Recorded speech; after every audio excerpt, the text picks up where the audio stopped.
Si hubiese que hacer un top de los territorios más conflictivos del mundo, estoy seguro que Israel ocuparía las posiciones más altas. Si miramos atrás en el tiempo, no habría competición posible. Hay guerra en Palestina. Da igual en qué año se diga esto, e incluso en qué siglo, e incluso en qué milenio, pues desde hace varios miles de años, el territorio que se vienen disputando palestinos e israelíes ha sido un avispero que parece estar condenado a la violencia y al odio. En este vídeo vamos a repasar la historia de Israel, desde la antigüedad hasta nuestros días, explicando episodios clave que te ayudarán a comprender mucho mejor qué está pasando en esta antigua tierra, porque en esta región todo es mucho más complicado de lo que parece a simple vista. Bienvenidos a la historia de Israel. Las 12 tribus de Israel se establecieron allí entre el 1200 y el 1050 a.C. Los judíos son uno de esos pueblos que ha preservado sus tradiciones y creencias a través del tiempo, gracias a fuentes como las del Antiguo Testamento, donde se entremezclan historia y religión. El caso es que en torno al segundo milenio antes de Cristo, los hebreos llegan a las tierras que hoy en día conocemos como Palestina, y tuvieron que luchar contra los que estaban allí, que eran los cananeos. En este mapa podéis ver cómo se distribuyeron las 12 tribus. Y esto de aquí, donde pone filisteos, era un antiguo pueblo que no era judío, por lo que la guerra entre ambos pueblos fue muy habitual. Y casualmente su territorio coincide bastante bien con lo que actualmente ocupa la Franja de Gaza. Pero tampoco debemos pensar que los filisteos son los antecesores de los palestinos, y que estas 12 tribus son los antepasados de los israelíes actuales. La realidad es que los estudios genéticos han demostrado que todos tienen ancestros comunes, es decir, que básicamente son la misma etnia, pero practicando religiones distintas. Se supone que todas las tribus fueron unificadas por reyes judíos tan importantes como David, o su hijo Salomón, que construyó el gran templo de Jerusalén. A partir de ahí, solo problemas, y la idea de recuperar la grandeza del pasado. Asirios y babilonios conquistaron las tierras, destruyeron el templo y, como los judíos no paraban de dar problemas, ya sufrieron las primeras deportaciones hacia Oriente Medio. Después llegó el Imperio Persa, y griegos y romanos. El poder de Roma se extendió por todo el Mediterráneo, incluyendo el Reino de Judea. Fue en ese contexto cuando se puso de moda la creencia en un Mesías, un legendario guerrero o rey vaticinado por los profetas del Antiguo Testamento para liberar a Israel de sus opresores. Nació así el cristianismo, como una vuelta de tuerca a este concepto mesiánico en torno a la figura de Jesucristo. Aunque no todos los judíos creyeron que Jesucristo fuera el Mesías, por lo que los que sí decidieron seguir sus enseñanzas se convirtieron en cristianos, mientras que los que no lo creyeron siguieron denominándose judíos. Los judíos se pusieron tan pesados con el mesianismo y la liberación que finalmente estallaron dos fuertes revueltas contra Roma. En el siglo II, durante el reinado de Adriano, hubo una segunda revuelta, hasta el punto de que Adriano, harto de los judíos, tomó una solución drástica: deportar a prácticamente toda la población hebrea para diseminarla por los confines del Imperio Romano. Esto es lo que conocemos como la Gran Diáspora Judía. Además, ¿os acordáis de este territorio, el de los filisteos? Pues Roma cambió el nombre de toda la zona para llamarla Palestina, a raíz de un término filisteo, humillando así a los judíos y acabando definitivamente con sus ganas de dar guerra, dejándolos como extranjeros en su propia tierra. Así que, a partir de ahora, los filisteos se conocen como palestinos. Los judíos, tras la gran diáspora, se instalaron en regiones tan distantes como la península ibérica. La Edad Media no fue fácil, siempre señalados, marginados y sin encajar en ningún sitio. Fueron muchos los reinos que terminaron expulsándolos de sus fronteras por motivos sociales, religiosos e incluso económicos, ya que los judíos solían ser prestamistas. Mientras tanto, en Palestina, las cosas se complicaron aún más. Ya en la época del emperador Constantino, en el siglo IV, A lo de la tierra sagrada para los judíos se le había añadido lo de la tierra sagrada para los cristianos, ya que los lugares sagrados para los seguidores de Jesucristo también estaban allí. Pero la cosa no termina aquí. En el año 638, toda la zona de Siria y Palestina quedó bajo dominio árabe. Y ¿adivinad qué? Sí, para ellos Jerusalén también era una ciudad sagrada. Desde ese momento, el Islam se extendió por toda la zona hasta nuestros días.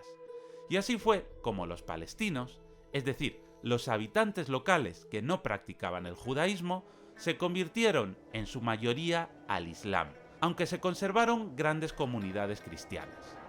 Palestina fue parte del dominio islámico del Imperio Otomano hasta el siglo XX. Con el paso del tiempo, la realidad judía en Europa seguía siendo muy complicada. Muchos vieron la emigración a países como Estados Unidos como una solución frente a las persecuciones. Especialmente duros fueron los pogromos, o linchamientos, cuando, tras sufrir falsas acusaciones, fueron perseguidos, señalados y asesinados por multitudes. Como consecuencia de estas persecuciones, muchos judíos valoraron la posibilidad de instalarse en Palestina, la que consideraban la patria y tierra sagrada de sus ancestros. Y fue a finales del siglo XIX cuando se produjo la primera aliyá, término que trató de dar la vuelta a la diáspora. Muchos empezaron a comprar tierras a terratenientes árabes y a las autoridades del Imperio Otomano, para volver a colonizar la tierra de Canaán. Por cierto, antes de continuar, si te está gustando este documental, no te olvides de darle like y suscribirte. Pequeños gestos como estos son fundamentales para que el algoritmo entienda que es un material de buena calidad y así el canal pueda funcionar. Muchas gracias por tu apoyo. Llegando al siglo XX, un judío de Hungría, Theodor Herzl, sentó las bases del sionismo, un movimiento social y político de carácter nacionalista que defendía la creación de un Estado judío en Palestina, promoviendo la emigración de los judíos a la tierra prometida, y proponiendo esto como una solución definitiva a las múltiples persecuciones a las que seguían expuestos. Tras la Primera Guerra Mundial y la desaparición del Imperio Otomano, la Sociedad de Naciones otorgó a Reino Unido el mandato sobre Palestina, y la cosa ya empezó a complicarse.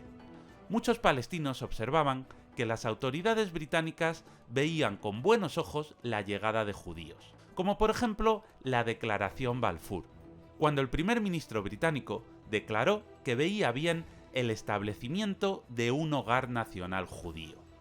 El conflicto comenzaba. Ha llegado el momento de ponernos serios. Como hemos visto, la situación de los judíos en Europa nunca fue sencilla, a pesar de ocupar, en muchos casos, los puestos más altos de la sociedad. Siempre estuvieron bajo sospechas conspiranoicas, recelos del resto de la población y eran señalados como cabeza de turco para justificar los fracasos políticos, económicos y militares de los países. Ya en 1919, cuando Hitler iniciaba sus pasos en política, señaló a los judíos como los principales enemigos de la sociedad alemana, responsabilizándolos de muchos de los males que sufría la nación, e incluso de la humillante derrota en la Primera Guerra Mundial. Para Hitler, el Tratado de Versalles consistía en una traición orquestada por los enemigos del Estado. Según él, los judíos debían ser confinados y exterminados, pero no de una forma bruta y desorganizada como sucedían los pogromos, sino que era una cuestión de Estado, que requería instituciones, medios y recursos para su eficaz ejecución. Todas estas ideas debían haber quedado en algo anecdótico, propio de uno de tantos iluminados cantamañanas que pretenden salvar el mundo destruyéndolo. Pero la Europa del periodo de entreguerras nos mostró el rostro más duro de la política contemporánea y del fanatismo nacionalista. Finalmente, el partido nazi llegó al poder, y poco después aprobó las leyes de Nuremberg, que negaban la ciudadanía a los judíos y limitaban sus derechos civiles. La violencia contra los judíos se extendió, y muchos, directamente, fueron trasladados para ocupar las primeras plazas en los campos de concentración. Otros salieron de Alemania hacia países libres, huyendo de una auténtica campaña de terror que no había hecho más que comenzar. Con el estallido de la Segunda Guerra Mundial, la cuestión judía fue un paso más allá. Polonia era un país con una elevada población hebrea, por lo que los alemanes procedieron al confinamiento de miles de ellos en barrios llamados guetos, en condiciones inhumanas y de hacinamiento, mientras que se planeaba la manera de resolver la cuestión. Entre 1941 y 1942, las SS alemanas llevaron a cabo la llamada solución final, por lo que Himmler, el líder de las SS, fue provisto de todos los medios necesarios para exterminar a los judíos de la manera más eficaz posible. Las primeras deportaciones masivas hacia campos, no ya de concentración, sino de exterminio, comenzaron a llevarse a cabo. A campos como los de Belzec, Mauthausen, Treblinka o Auschwitz, donde las modernas cámaras de gas y los altos hornos crematorios estuvieron funcionando a pleno rendimiento hasta el final de la guerra. Se calcula que fueron exterminados cerca de 11 millones de personas, entre judíos y otros grupos étnicos o políticos. Una cifra durísima para nuestra memoria colectiva. Todos estos crímenes fueron juzgados en los juicios de Nuremberg. Allí, muchos de los líderes nazis que habían sobrevivido a la guerra y que perpetraron semejante barbaridad fueron juzgados y condenados a muerte en muchos de los casos. Os preguntaréis qué estaría pasando en Palestina mientras la pesadilla nazi asolaba Europa. La realidad es que el Reino Unido, que seguía manteniendo el mandato en la zona, se vio obligado a restringir la llegada de inmigrantes judíos. En tierras palestinas ya operaba la Agencia Nacional Judía, que se había encargado de coordinar la llegada de inmigrantes. Este organismo supuso el origen del Estado de Israel. Pero los palestinos, que en un principio vieron con buenos ojos la llegada de judíos, ya que podían venderles tierras y enriquecerse, comenzaron a mostrar su rechazo cuando el número de hebreos comenzó a ser muy elevado. Además, surgieron grupos terroristas judíos, como el Lehi o el Irgun, que pretendían presionar a los británicos, sumándose así al conflicto que palestinos y judíos ya estaban protagonizando entre ellos. Su estrategia era simple: poner bombas y causar el caos para tratar de forzar a los británicos de que abandonaran la zona. Si los británicos se iban, podrían fundar entonces su propio Estado. Con el final de la Segunda Guerra Mundial, aumentó la presión internacional para buscar destino a los millones de refugiados que derivaron de la liberación de Europa. Centenares de miles de judíos no podían volver a sus casas tras la guerra. Todo ello resultó en una inmigración masiva organizada hacia Palestina. En cierta medida, el mundo se sentía en deuda con el pueblo judío tras revelarse los horrores del Holocausto. Podría decirse que la vergüenza por lo que había pasado en Alemania forzó a que muchos países decidieran que debía fundarse un país para los judíos. El papel del Reino Unido en esta situación no era fácil. Aquello era un polvorín a punto de estallar, y tratar de contentar las exigencias de unos y de otros parecía imposible. El 29 de noviembre de 1947, la Asamblea General de las Naciones Unidas aprobó la Resolución 181, la cual planteaba el reparto de los territorios de Palestina, que resultaba en un puzzle imposible, y dejaba a Jerusalén dentro de una zona neutral, que era controlada directamente por la ONU. En este mapa podemos ver los asentamientos judíos en 1946. Como vemos, el plan de la ONU trató de unificar las zonas de mayoría islámica y judía, a la vez que dividía Palestina en dos partes con una superficie muy similar, y hacía un difícil encaje para que los dos estados tuvieran acceso al mar, y para que pudieran comunicar sus partes separadas. Pero lo cierto es que se mire como se mire, este mapa tan artificial solo anticipaba que el conflicto iba a empeorar. Además, el mundo árabe se opuso frontalmente a la creación de Israel, amenazando con usar todas las medidas necesarias si el plan se ejecutaba. El 14 de mayo de 1948, Reino Unido abandonó el mandato sobre Palestina, quedando este territorio a su suerte y declarándose inmediatamente el Estado de Israel en Tel Aviv, al amparo de la comunidad internacional y liderado por David Ben Gurión. Un día después, el Ejército de Liberación de la Liga Árabe, compuesto por países como Egipto, Transjordania, Siria, Líbano e Irak, trataba de invadir Israel. La guerra comenzaba.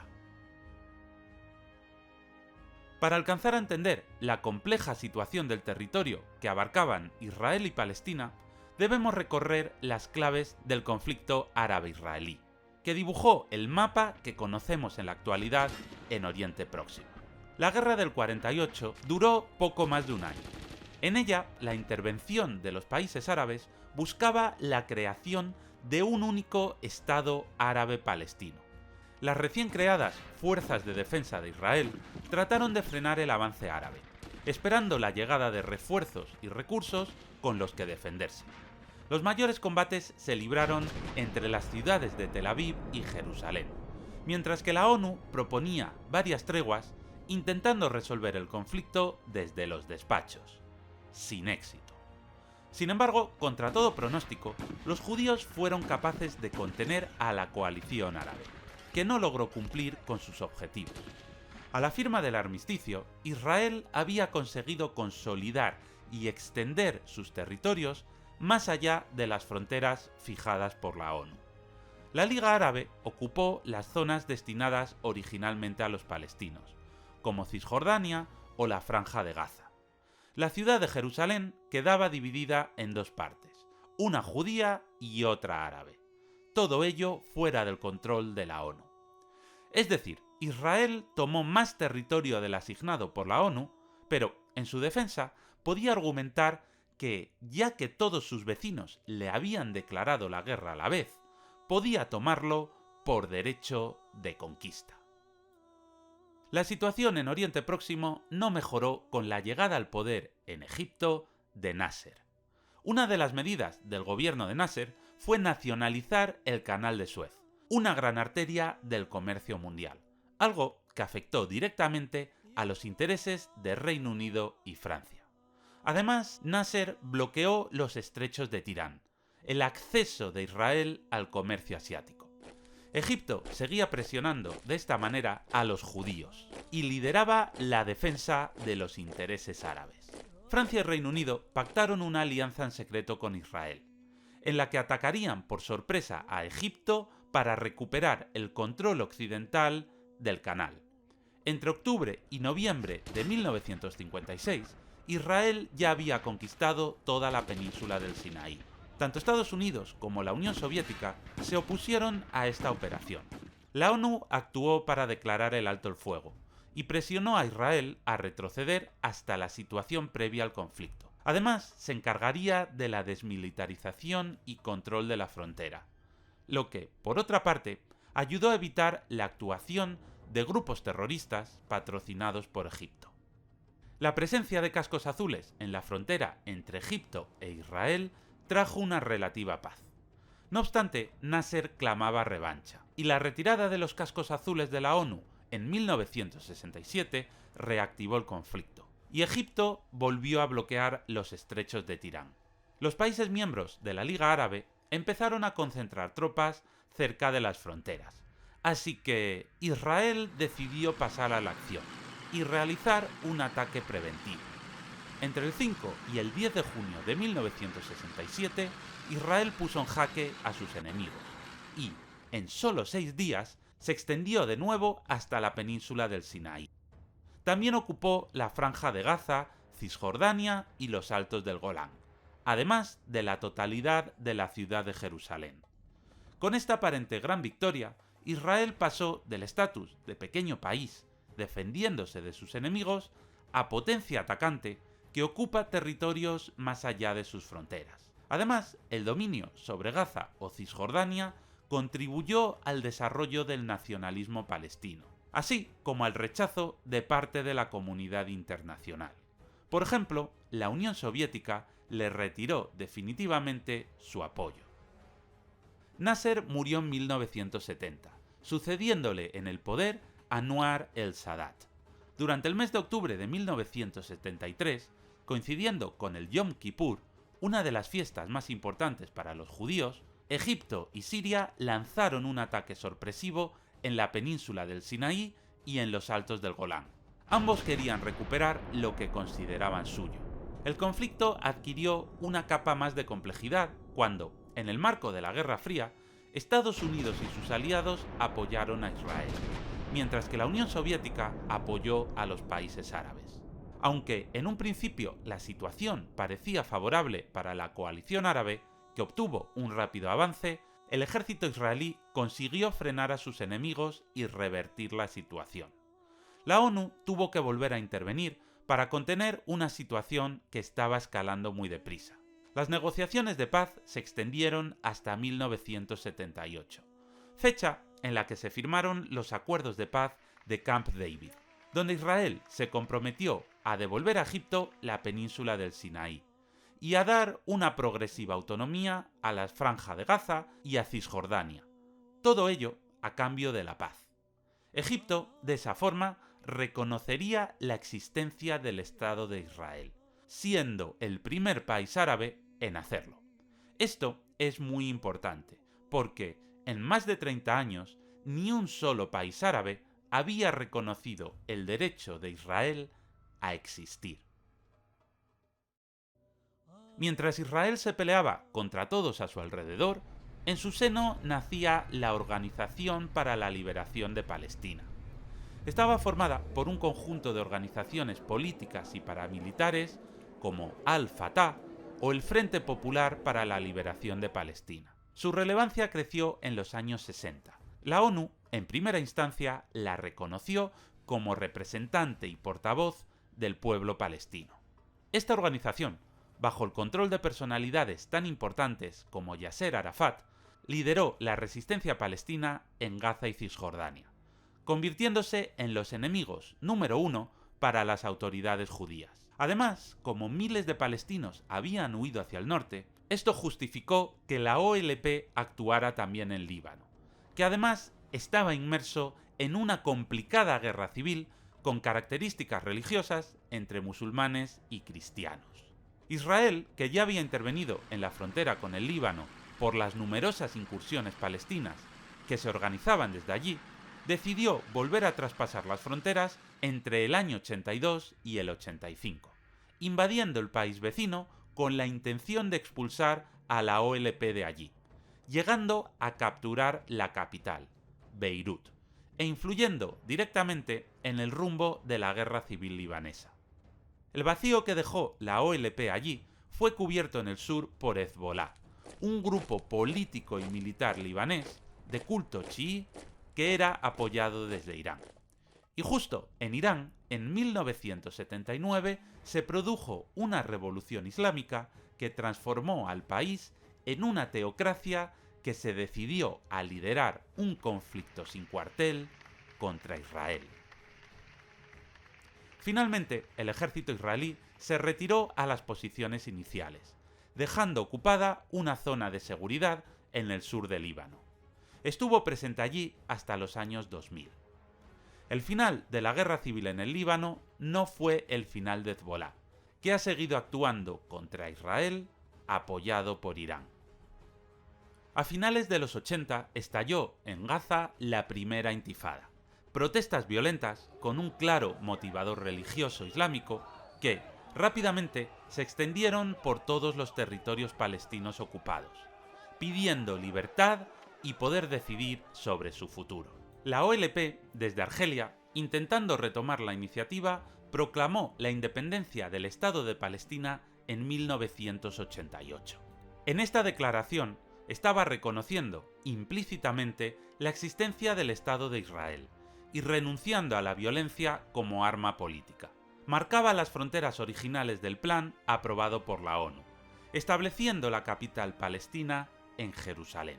Al amparo de los Estados Unidos y de los organismos internacionales, Se trató de buscar una salida diplomática al conflicto mediante los acuerdos de Oslo de 1993. En ellos, Israel se mantendría como único responsable de las fronteras externas en la región, reconociendo la creación de un autogobierno palestino, la Autoridad Nacional Palestina, pero sin entregar la ciudad de Jerusalén.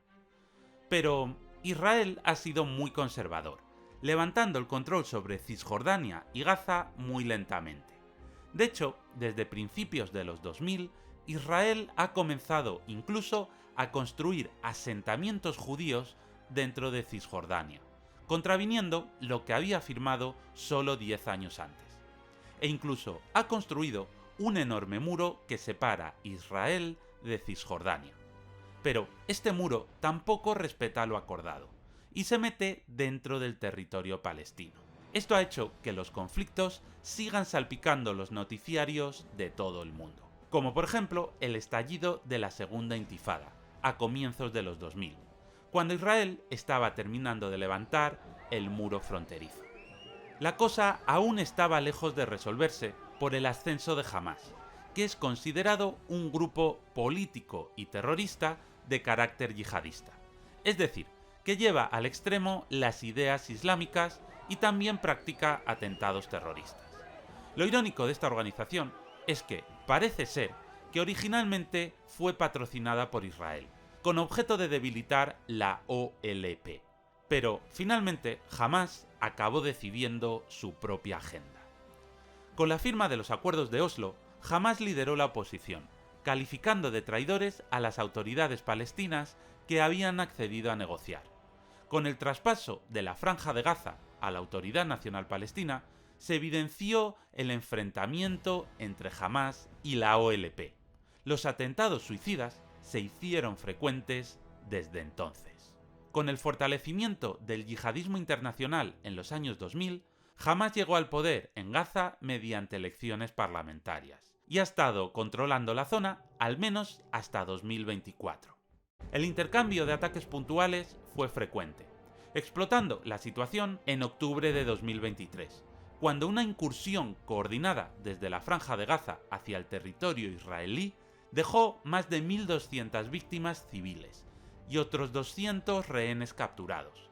Esto ha provocado una nueva ocupación de la Franja de Gaza por parte del ejército israelí y la reactivación de todos los focos del conflicto, como el del norte con Hezbolá, además de la predominante amenaza de Irán.